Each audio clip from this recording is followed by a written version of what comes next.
unsurpassed, penetrating and perfect Dharma is rarely met with, even 100,000 million kalpas, having it to see and listen to remember and accept. I vow to taste the truth of the Tathagata's words.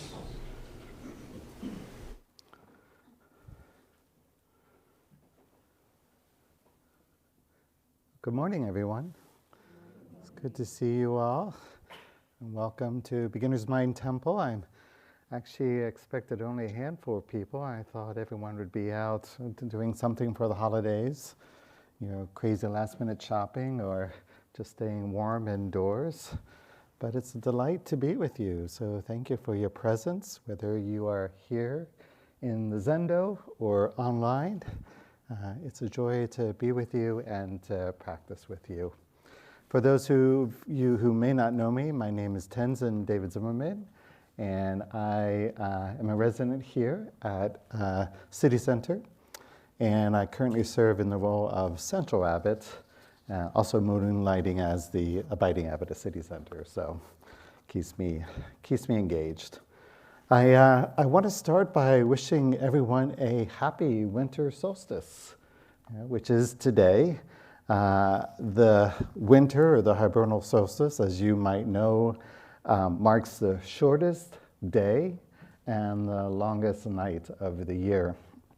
And so at this time of year, we regard the solstice as a celebration of the light returning and light coming back, the darkest period having been reached, and again, this kind of a greater luminosity beginning to unfold as we head into the new year. I like to think of the solstice, particularly both the hibernal and the midsummer solstice, as kind of a cyclical turning point in this cosmic dance between light and dark. And it's just beautiful to see how nature unfolds in this way, the universe unfolds in this way. So as, I don't know if those of you who were here last week, Mary Mosine was here and she spoke. And at the beginning of her talk, she also briefly mentioned the solstice. And she had said that many cultures and spiritual traditions have ceremonies and various forms to celebrate and bring forward the light. So you're probably familiar with many of these. We have Christmas, we have Hanukkah, Kwanzaa, and there are many others. And this morning here at City Center, we also had a ceremony. We had a winter solstice ceremony where we had intended to gather in the darkness of the courtyard next door at the conference center. However, it was raining, so we had to make a last-minute change and go indoors into the conference center. But I had all the windows open so we could actually feel at least some breeze from nature coming in, some of the light of the solstice coming in. And usually what we do for this particular ceremony, as people come in, we give them each a candle. And then as we chant the Heart Sutra together, we take one candle from the altar and then begin to share it around in a large circle. So in time, everyone is illuminated by the particular candle they're holding and also creating a big circle of light. And then we offer words or expressions of the seasons, poems, song, anything else that moves us. And I always find there's something magical for me in our Zen ceremonies, the ones that particularly celebrate the solstices and the equinoxes, in part because those are the few ceremonies that we actually hold outdoors and kind of in direct celebration of the cycles of nature. And so in that, realizing that we are a part of nature, we are beings of the natural world. This is who we are. So when we can turn to the natural world to understand ourselves better, the natural world then offers us clues about what it means to be human. And whenever we turn to the earth or we turn to our bodies and we connect with nature's patterns and how change and impermanence we recognize is embedded in every moment of our life, in every aspect of our being, as well as in our practice. So the wisdom of nature's cycles and its seasons teaches us when it's, for example, time to plant seeds, when it's time to harvest, when it's time to be active out in the world, and when it's time to be still and quiet. So if we follow the rhythms of nature in this way, we too can be in harmony with this larger earthly expression. The word solstice comes from the Latin solstitium. So forgive me, my Latin is terrible. I think it's solstitium. And it means sun standing still. So at the moment of the solstice, and now the solstice is actually a moment. It's just a moment. It's not the whole day. So even though we may celebrate it, it's actually just one moment. The sun seems to stand still at the Tropic of Capricorn before it reverses. It reverses direction and then goes back the other way.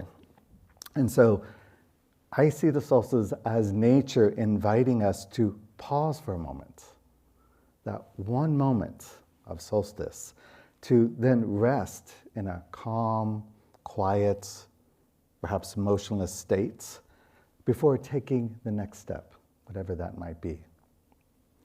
And I often think of this time of year as kind of a liminal time, a liminal space, kind of like that brief pause that occurs at the bottom of an inhalation before moving into, transforming it into an exhalation. Right? And you can notice just right now, just sitting here, as you breathe, note that brief pause that happens. And think of that as a form of a solstice of some sort, and liminal space. So liminal space is the uncertain transition between where you've been and where you're going. And this is, you can regard this physically, emotionally, and metaphorically. And the word liminal comes from the Latin word limen, or limen, and that word means threshold. So to be in a liminal space means to be on the precipice of something new, but not quite there yet, right? A threshold. For some of us, navigating liminal times, such as the winter solstice, can give rise to a sense of fear, maybe sadness, maybe a sense of loss, as we leave behind what is familiar, right, and move into the unknown, into the darkness, into that which we can't fathom, right, which we can't necessarily know at some part. And we abide there for some period of time, experiencing the discomfort and unease until the conditions change. However, in a certain sense, every day, every moment is one of liminality, one of in-betweenness, because the conditions of our lives are always changing, they're always shifting. Whether in terms of, you could think of nature, the weather, our moods, our sensibilities, the environmental circumstances around us, how we engage with others. And practice is always asking us to adapt, to turn toward, and flow with the changes that we encounter, whatever they might be. So seasonal changes, such as the winter and the solstice, give us an opportunity to practice with this.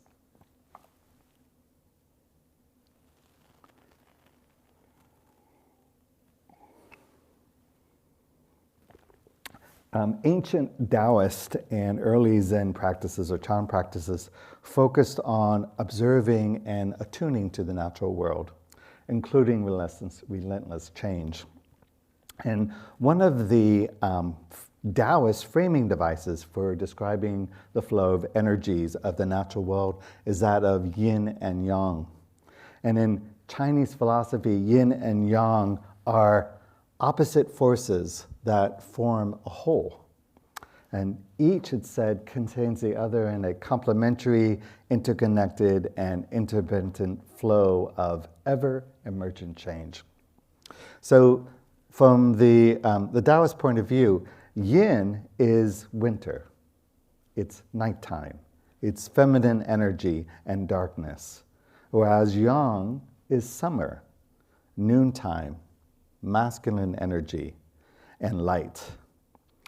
Yin energy is about looking inward and simply being, while yang energy is about doing and acting. So the understanding is that until the winter solstice, yin energy is getting stronger, right? And the day is getting shorter and the night is getting longer.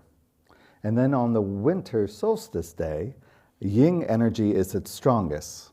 However, from this day on, it's also the time during which yang energy gradually restores its strength.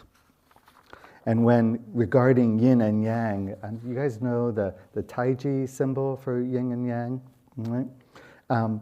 The area that is the most black in that symbol represents winter solstice, if you will.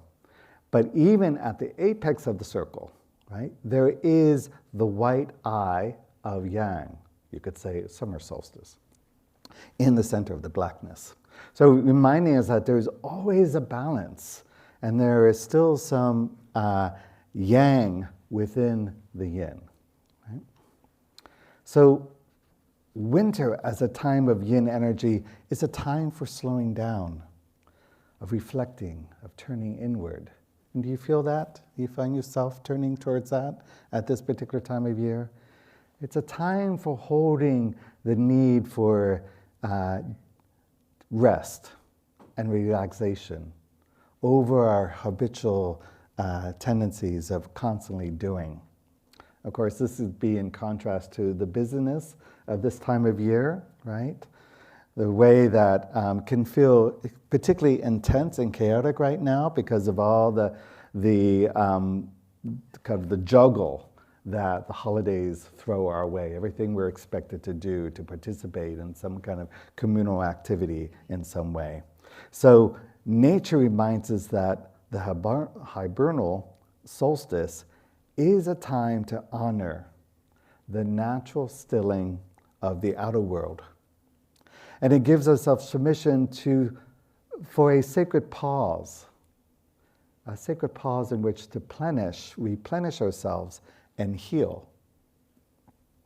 Now, if we don't stop to pause, to rest, to, if you will, switch off sometime during the year, it can leave us feeling burnt out and running on empty.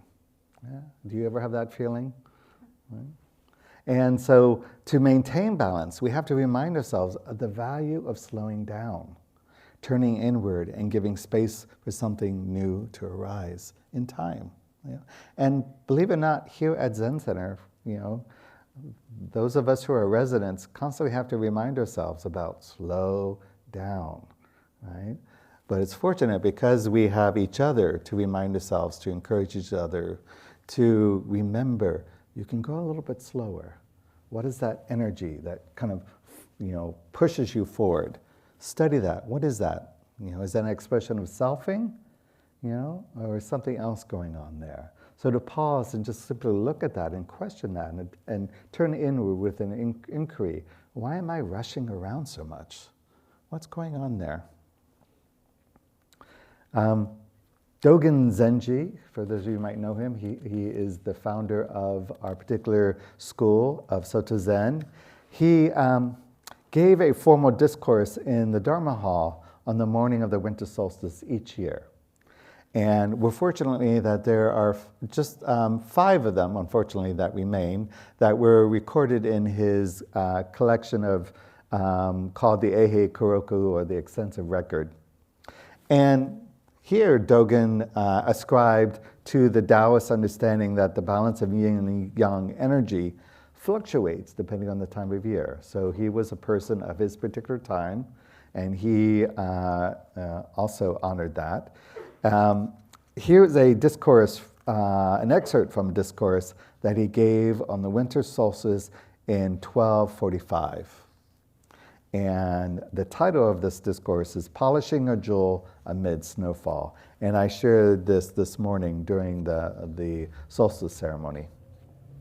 He writes, "Great assembly, listen carefully and consider well. For a luminous jewel without flaw, if polished, its glow increases. Today's first arising of yang and the daylight's increase is an auspicious occasion. A noble person reaches maturity. Although this is an auspicious occasion for lay people, it is truly a delight and support for Buddhas and ancestors. Yesterday, the short length of day departed. Yin reached its fullness, and the sound of cold wind ceased.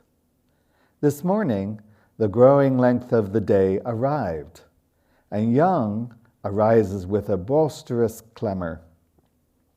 Now, patch-robed monks feel happy and sustained.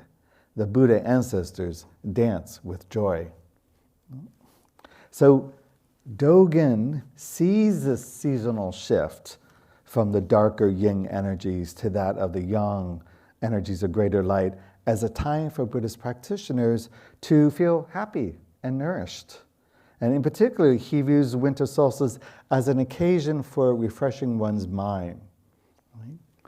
And in doing so, he encourages his monks to think about the aspirations they may have for their practice in the coming new year, right? In the brighter days ahead. This might be something in line with a New Year's resolution of sorts. All of you, if you're not into New Year's resolutions, you might consider making maybe some kind of practice aspiration for the coming new year and see how that might express itself. I expect we would be in agreement that our world seemingly and relentlessly spins between a myriad of apparent opposites and polarities, such things as yin and yang, light and dark, stillness and action, life and death, joy and sorrow, right and wrong, success and failure, right? And what Zen practices invites us to do is to find in the midst of all those opposites and polarities a still point, a middle point of some sort, a place of balance and rest amidst you could think of it, the dynamic transitions, the tensions between the polarities, the dualities that we experience within ourselves and within the world. And there's a particular Zen poem that comes to mind whenever I reflect on the solstices and the natural interplay of dualities. The Japanese title of this poem is Sandokai, and it was written by Chan Master Shitao.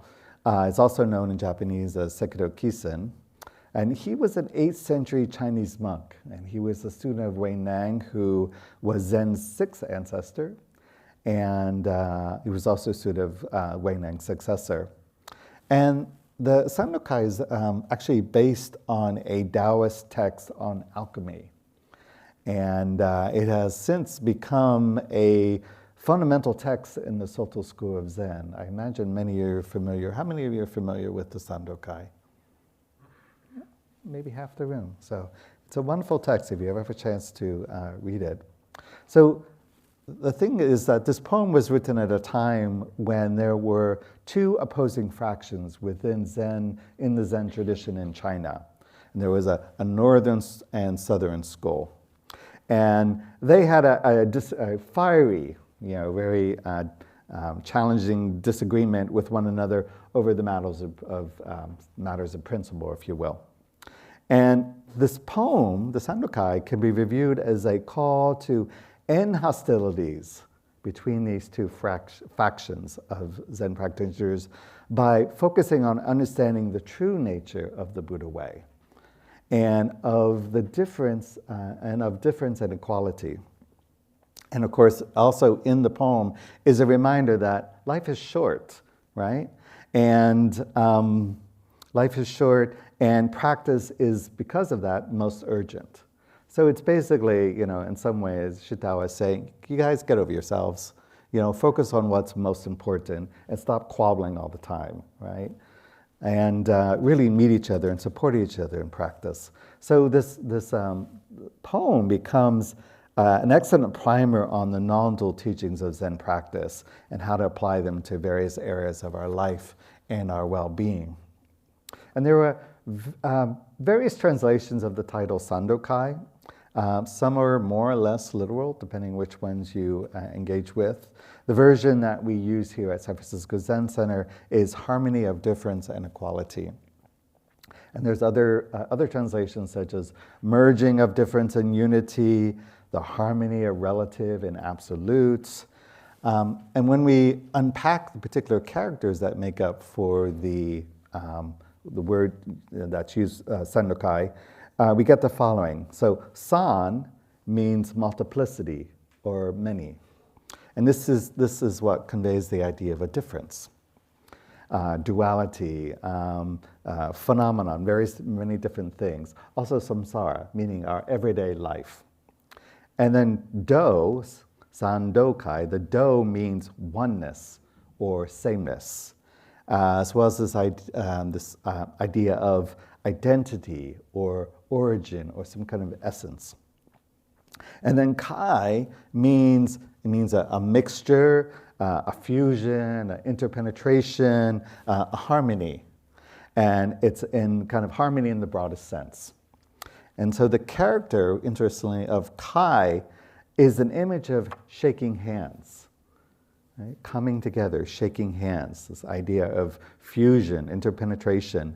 And thus, I think it echoes this the interconnectedness that's expressed by the yin and yang taiji symbol. Right? Now, I'm not going to talk about the whole poem today, but there's a particular couple lines in the middle of the Sandokai that I'd like to share because I think it's apropos of the solstice. And the lines read as follow. In light there is darkness, but don't regard it as darkness. In darkness there is light, but don't regard it as light. Light and dark oppose one another, like the front and back foot in walking. I'll read that again. In light there is darkness, but don't regard it as darkness. In darkness there is light, but don't regard it as light. Light and dark oppose one another, like the front and back foot in walking. So in his collection of teachings on the Sandokai, which is titled Branching Streams Flow in the Darkness, Suzuki Roshi unpacks these three lines, beginning with the meaning of the Japanese terms that are used for light, mei, and for darkness, an. And he says, light means the relative dualistic world of words, the thinking world, the visible world in which we live. Darkness refers to the absolute, where there is no exchange value or materialistic value or even spiritual value, the world that our words and thinking mind cannot reach.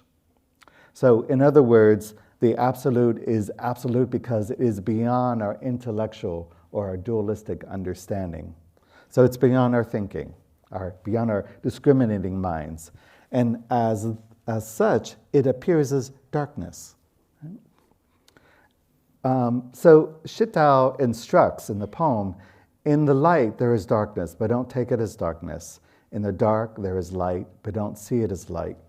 So according to Suzuki Roshi, this could be translated as light has darkness, and darkness has light. Kind of, this idea is just an obvious statement, same way that we have hands, we have feet, And so in other words, this is meant to be a description of how intimate and inseparable the absolute and the relative are. However, while this interpenetration is a reality, right, if we imagine we perceive something called absolutes in the midst of the relative, or vice versa, we're actually creating a conceptual separation, which is why we're instructed, don't take it as darkness. Don't see it as light. Don't create the conceptual dualistic separation, right? So whenever we allow one perception, light or dark, for example, to dominate another, we create division instead of allowing the two aspects to harmonize. So how then do we harmonize the absolute and the relative? Well, by wholly and directly experiencing the moment we're in, right here, right now, the totality of this moment, where absolute and relative are fully manifesting together. You can't take them apart, right? They're spoken about such as being the two sides of the same coin by Suzuki Roshi. So we do this by having a spacious mind, a flexible mind, a beginner's mind, and not getting stuck or attached to any one perspective. I don't know about you, but I often find myself getting caught by, I have a particular perspective, I think it's the right view, the right perspective, what I'm seeing is true, and then I fixate around it, I contract around it. I feel my mind contract, and then I feel my body contract around it. And then I want to hold on to it to basically reify my sense of self, my sense of a separate self. So I use that view, that separate view, to say, I am something. What am I? I'm right. I'm this. This is the right view. And then I argue with everyone else to get them to agree with my right view. Does anyone else do that? No? Oh, good. So I guess I'm the only one then. So this willingness not to get stuck in any particular view, any particular perspective, it takes some degree of trust, some degree of faith, right? To let go, to not be right, right? To have a faith that both the relative and the absolute aspects of reality are always true and legitimate in their own way. There can always be some quality, some degree, even a little bit of truth to another person's perspective. Are we willing to entertain that? Are we willing to open to that? Even just a little bit, right? So Zen practice invites us to relax our tendency to intellectually grasp, right? And describe whatever's going on, and instead learn to live in a way that is less reliant on dualistic thinking. So oftentimes this describing, this wanting to kind of affix labels and identities to different objects. You know, it's our way of fixing the world in a certain way. Right?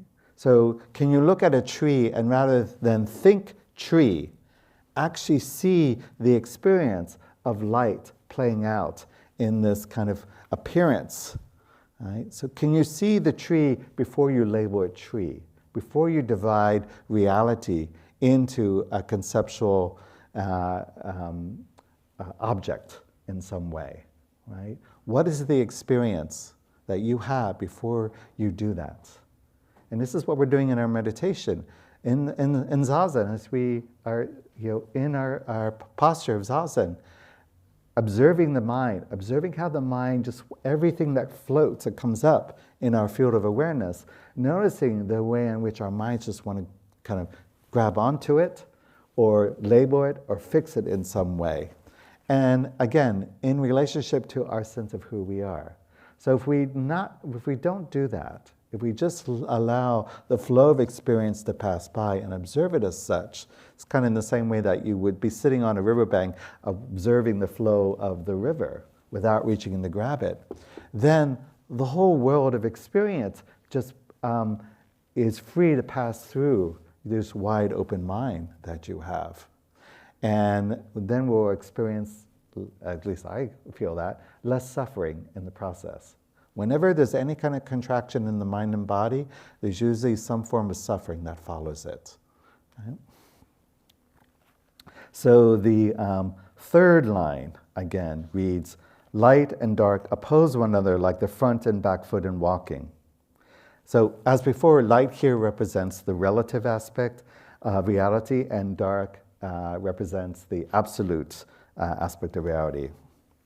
And despite being mutually dependent, between absolute and relative, there is nonetheless a dynamic tension. There's a relationship, there's a tension between them.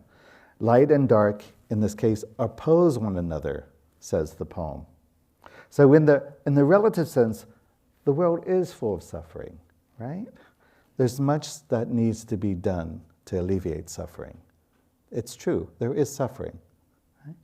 And yet, in the absolute sense, samsara and nirvana, or liberation, are one.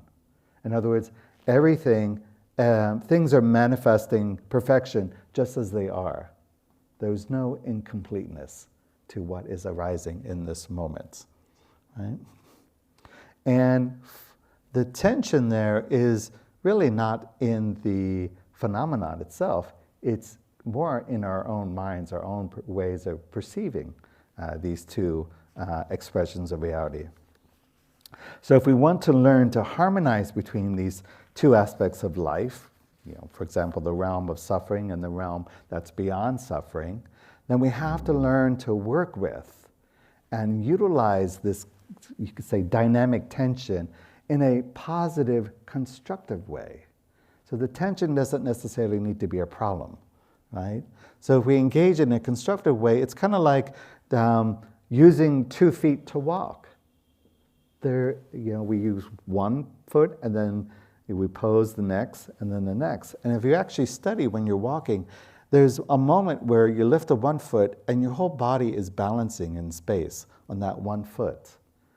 And until the next foot steps down. And then there's another moment of balance. And then the other foot lifts up, there's a moment of balance. So this is happening again and again. In order to move through our life, we engage these opposites, this dynamic tension. It allows us to move forward. So, in other words, the so-called opposition between relative and absolute is not a problem because it allows the world to function.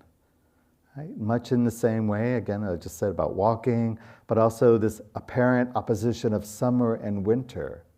It allows life to come forward in activity, through the spring, the coming up, and then the summer. And in the fall, it begins to step back to rest and stillness. Right? So this intimate relationship of relative and absolute, the light, the dark, winter and summer, is what supports the world to come forth in all of its beauty and mystery. We need this dynamic tension between these apparent opposites to give rise to the entire universe, if you will.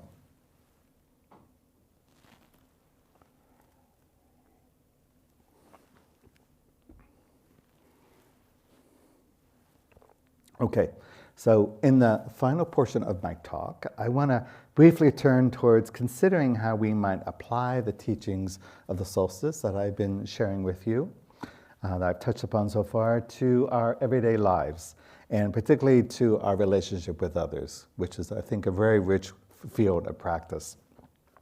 So in our lives and in our Dharma practice, we are constantly working with relationships, many of which can feel very oppositional at times. We're constantly exploring how to get along and live in relative harmony with all of life, including our family, our friends, our coworkers, as well as those that we might consider to be adversaries or enemies.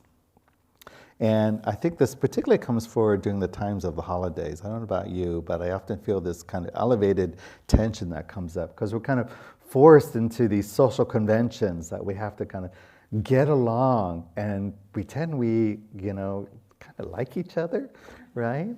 and really want to act as if we're having a good time and this is a moment of celebration. So, and I don't know about you, but sometimes the richest conflicts in our lives happen with family members, right? Where they end up being, the most oppositional relationships that we have. And it's very hard at times to really see eye to eye with each other and meet the challenges that come up in our oppositional relationship.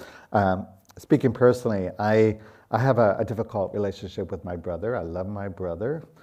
He is 10 months older than me, and but we just are very, very different people, and we see the world and engage the world differently. And from my part, I kind of see him somewhat self-absorbed. It's, the world centers around him. It's mostly what's happening around him, to him, that matters. And he also has what I would say is kind of a negative outlook on the world. Everything's bad. Everything's going to hell in a handbasket. And so he therefore kind of just gives up, on constructive change in any way. And we also have very different political and spiritual orientations. And I find it's often hard to have a constructive conversation with them. Recently, he texted me, apropos of nothing, I don't know where this came from. He said, "I love you, and I'm praying for your soul because you have not accepted Jesus into your life, and you're going to go to hell." Right? So, come on, we've been in this world, more than 60 years together, and I'm getting things like this, and I'm like, what? I'm a Buddhist. I've been doing this for decades. What are you thinking? Right? So whenever he engages me in this way, I just have a strong conversation to kind of end the conversation because I know it's not going to be enjoyable.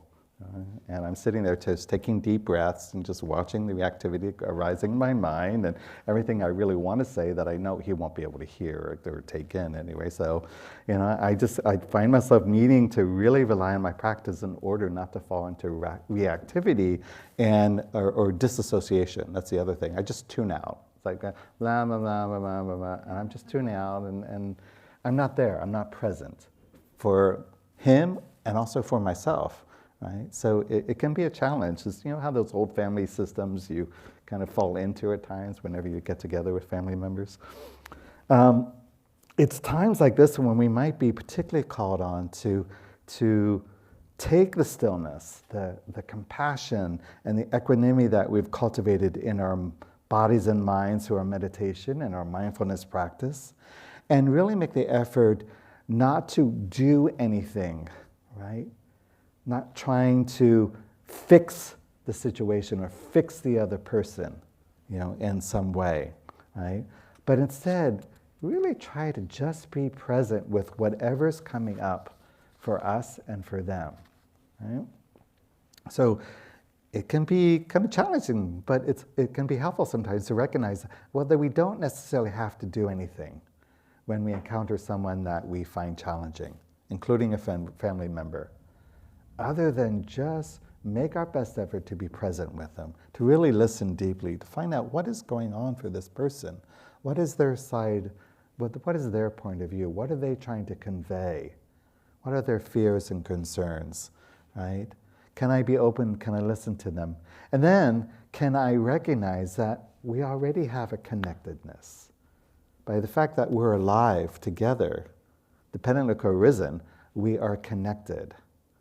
And even if we might still feel separate in some way from them because, they maybe don't accept us or we don't accept them, that we still can try to hold space to remember that connectedness. So it's easy to get into arguments and conflict and sometimes, trying to get them to accept us or to accept our point of view, in large part because we want to be seen. It's really about, when we want to put our kind of point of view out there, it's really about, I want to be seen. I want you to see me, right? It's not really about the point of view. It's about, I want to be seen and I want to be accepted. And that point of view is just a placeholder for that deeper wish in some way, right?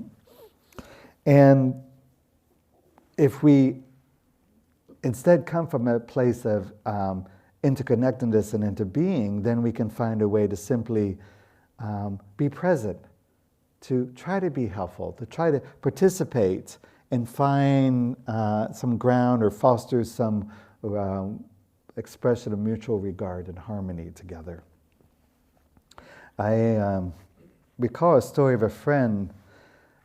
A friend told me a number of years ago when I was living at Tassajara, and we had just finished the fall practice period at Tassajara, and there's actually some people here today who just finished the fall practice period at Tassajara. I believe it was on Wednesday. Is that right? Right. And so she went home to spend the holidays with her parents. And so she told me she was, one night watching TV together in the living room with her parents, and a commercial came on. And this particular commercial was an advertisement for some medication, a mind-altering drug, right? Probably something that works supporting people who are working with depression and anxiety. And her father turned to my friend and said, "You should take that, It would fix what's wrong with you." Right? And of course, she was shocked. She was like, "Did you just say that?" Right? But she noticed that instead of doing her usual thing, was reacting and running out of the room, she was actually able to pause and stay in the room, accrediting her practice, right? And even though it was painful, she could stand to bear with it, right? Instead of jumping out and slamming the door and kind of breaking some opportunity for connection. And there's something about our practice of being still and realizing that everything is interconnected. And what appears as separate is actually one little piece of this whole totality that's already being held by the totality. Right? So as you meditate and cultivate a stability of mind, a stability and a spaciousness that includes everything, then when something arises that seems distressing to you, you may discover that you have the capacity to remain present with it rather than running away. So my friend just sat there. She was attending to her breath and her hurt feelings with as much spaciousness and self-compassion that she could muster. And then after a while, her father said, "I'm sorry I said that." Right? So by simply sitting there, by not reacting, not trying to get some physical or emotional distance, right? There was some time that afforded an openness, a deeper listening, a reflection for both of them that hadn't been possible before. So it's not that it's a big deal, but it's actually the fruit of our practice that just naturally occurs at times. And we see this over time as we practice for many years. The way it suddenly, there's certain habitual habits or reactivity in the past that we no longer fall into as quickly or easily, right? And if we do, we're able to step out of them more quickly, right? And so we don't develop this in order to wield it like some sword. Look at me, I'm all kind of, what's the word? Stable and grounded, and you can't affect me, But it's really more, it kind of comes to us kind of like a form of grace, right? And it's kind of, we can just call upon it when we need it. And through practice, we become more able to, over time, be present with whatever is, even if it's deeply uncomfortable, painful, perhaps heartbreaking, and see how it is that we and what's unfolding is dependently co-arisen and unified. There is no separation there. The only place of separation is in the mind. So whenever you feel any kind of separation or perceive any separation, it's all up here. I hate to tell you, right? So if we're able not to give up on others, or frankly, to give up on ourselves, right? not to try to fix people with dualistic concepts such as good or bad, right or wrong, then we allow them and ourselves to enact a fuller expression of being, one that might even surprise us over time. Even in times of war and great tragedies, those who we may perceive as a potential enemy or other, right? Those who we might perceive as apparently being on the dark side, if you will, may come forward to offer light in some surprising way, some form of generosity or a compassionate act, even an apology, right? And in doing so, proving that our one-sided perceptions and concepts are misinformed and that they can't really embrace the complexity and the wholeness of life. So can we appreciate what is hidden in other people, in each other? That which may appear dark to us or unknown to us in some way, that which we can't quite see or fathom, yet which may offer the world and our relationship with the other person some form of light. Can we call forward the light in each other in some way? Right? Don't give up hope, because each of us contains light, each of us is light. And when we don't see that in ourselves and we don't see that in each other, then there's this darkness. But if we see each other and meet each other and call forward the light from each other, then there's going to be this whole other expression of beauty and connectedness that arises. Right? So can we, with some calmness of mind, stay present, stay in the room, and be available to each other, and particularly to another person that we may see as oppositional in some way, until there's some sort of turning, a transformation, a revelation in some way. So in this time of solstice, can we meet ourselves and each other in a unmoving stillness, resting in the present moment with equanimity, holding whatever we encounter within and without with some measure of kindness and acceptance. And by entering the darkness of this time of year, we're invited to know ourselves more intimately. Yeah, there's an invitation, again, invitation to turn inward and to surrender to that which does not push away what we contain. The deep fullness of our being, all of it, both the dark shadows and the bright rays of self. And by making peace with what seems oppositional and thus challenging, we open to the power of yielding to the wisdom of an inner reconciliation, a reconciliation that is already present. We just haven't seen it. So only by meeting ourselves and each other with acceptance and love do we evolve beyond resistance and conflict to come to a ground and place of harmony. So in closing, I'm going to offer a poem by the Thai forest monk Ajahn Chah. It's like this. Try to be mindful and let things take their natural course. Then your mind will become still in any surroundings, like a clear forest pool. All kinds of wonderful, rare animals will come to drink at the pool, and you will clearly see the nature of all things. You will see many strange and wonderful things come and go, but you will be still. This is the happiness of the Buddha. So I wish you a great happiness at this still and dark time of year. I want to thank you very much for your kind attention and patience.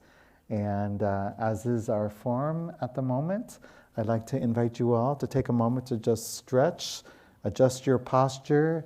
If you need, you can stand, take a deep breath, whatever helps you to kind of reanimate a little bit. And then we can transition into some time for any sharings or questions that you might want to bring forth, and go from there before we head to cookies and tea.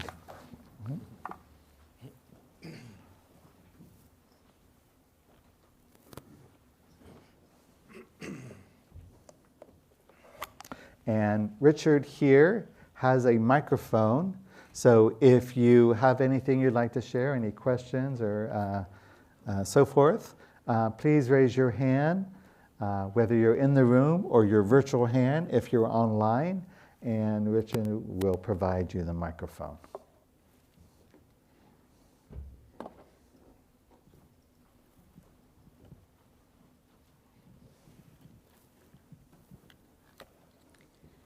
Thank you, David, for your beautiful talk.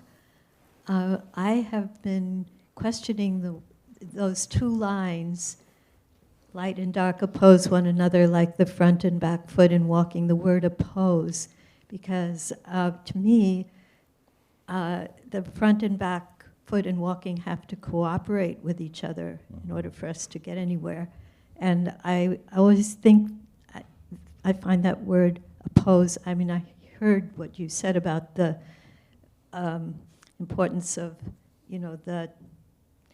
the struggle sometimes to meet what's different from ourselves, but I wonder why the word isn't complement each other. Light and dark complement each other or cooperate with each other rather than oppose. I think in this case, it's the translation. So there are other translations. I have seen one that I recall that says complement each other. So in this case, the use of oppose, I think, helps to create this sense of more separation, right, in some way. And I chose it just because I wanted to speak to this feeling of opposition that we often have with each other.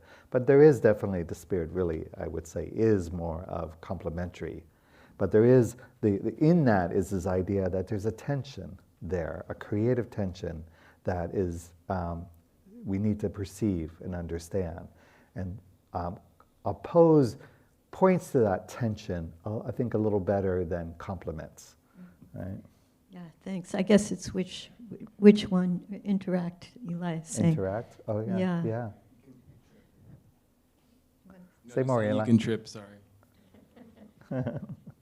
Anyway, thank you. Yeah. Yeah. And interacting, even so, again, for the use of this feeling, interacting doesn't necessarily point to this dynamic creative tension that comes when you have two apparently separate things interacting in a certain way that feels opposed, right? So. Yeah, thank you. I think You're it welcome. depends maybe on which you want to emphasize, the opposition or the resolution. Right, right. Thank Thank you, you. Tova. Reciprocate? Mm-hmm, mm-hmm. Yeah, those words, reciprocate, point to the kind of the relationship, at a more fundamental level. Tara?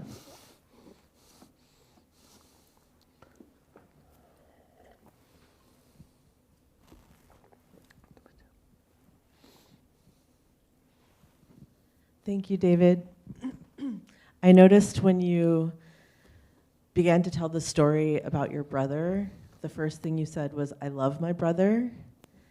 And when you started to tell the story about what his text was to you, the first thing you said was, "I love," that he texted you was, "I love you, and I'm praying for you." And it made me think about, the underlying current. The thing that really connects is love. Mm-hmm. And, that's trying to express itself. And even in the story about your friend with her father turning to her and saying, you should do this to fix you. Mm-hmm. What was underneath that and what was trying to express itself was love and care. Yeah. And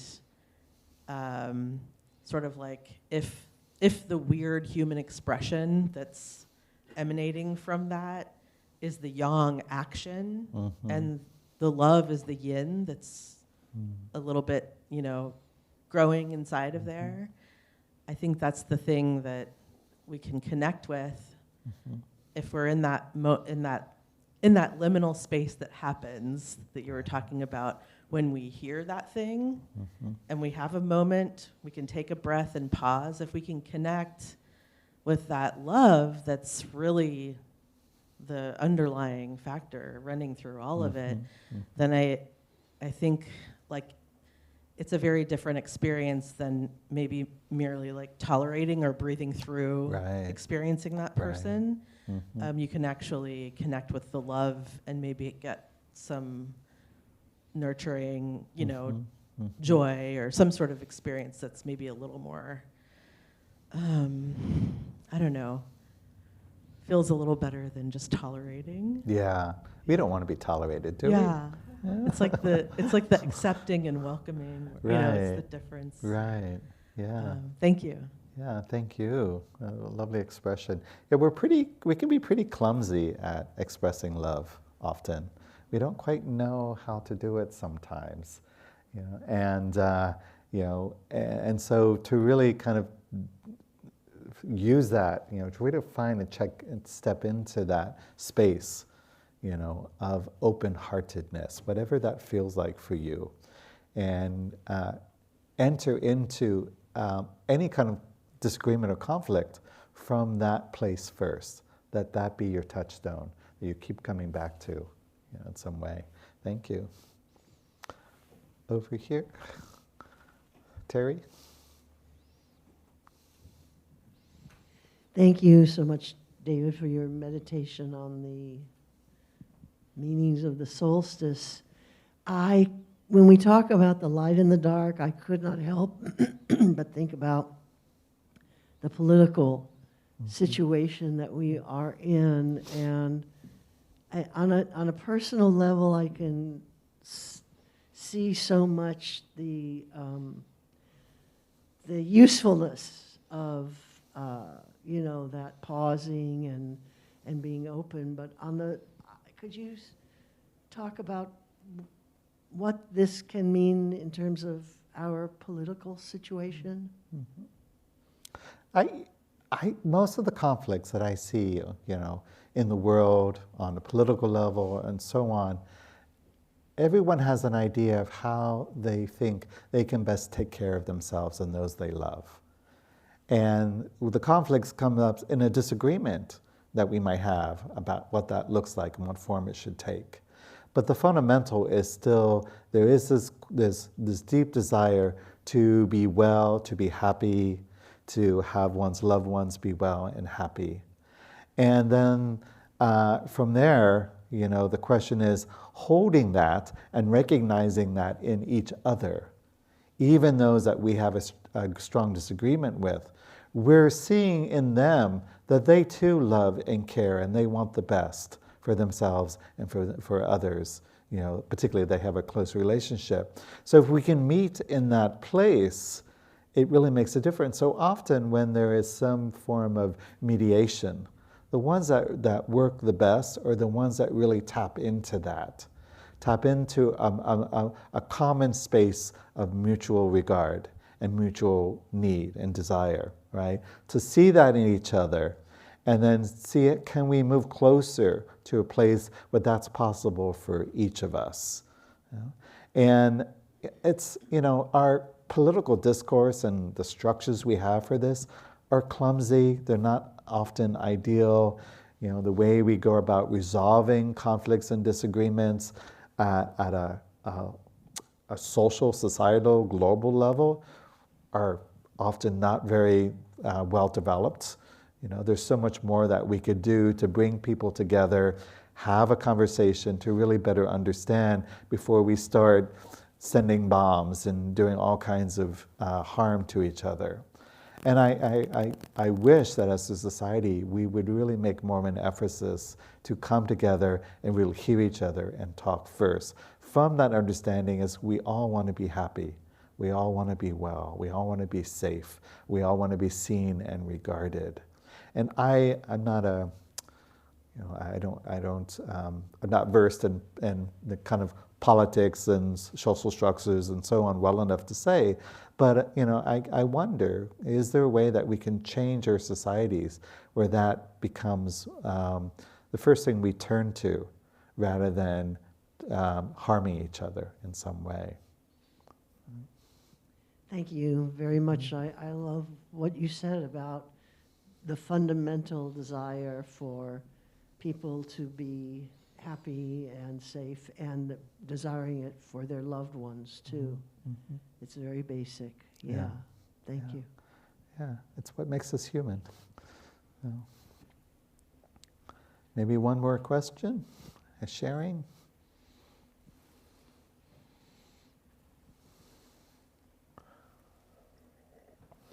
You're an Irish twin. I'm a 6-minute younger twin. Oh, wow. So I truly appreciate the story you shared about your brother. My sister and I couldn't be more different. Yeah. But we share 2 beautiful parents now, both gone. Mm. And I think there is an inherent love and respect between us. And I really appreciate you sharing that story about you and your brother, and the reactivity and pausing. Yeah. Thank you, David. You're welcome. Thank you for sharing. Okay, friends, I believe that is our time together. So I wish you, again, a wonderful new year as the year turns. May it indeed be brighter.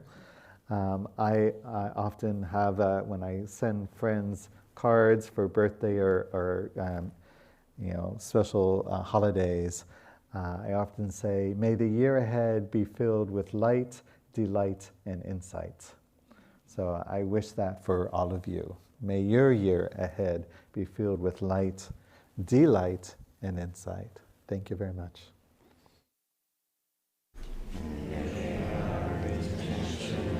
Equally extend to every being and place, with the true merit of Buddha's way.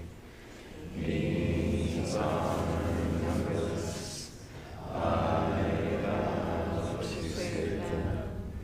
Delusions are inexhaustible, I vow to enter them. Dharma gates are boundless, I vow to enter them. Buddha's way is unsurpassable,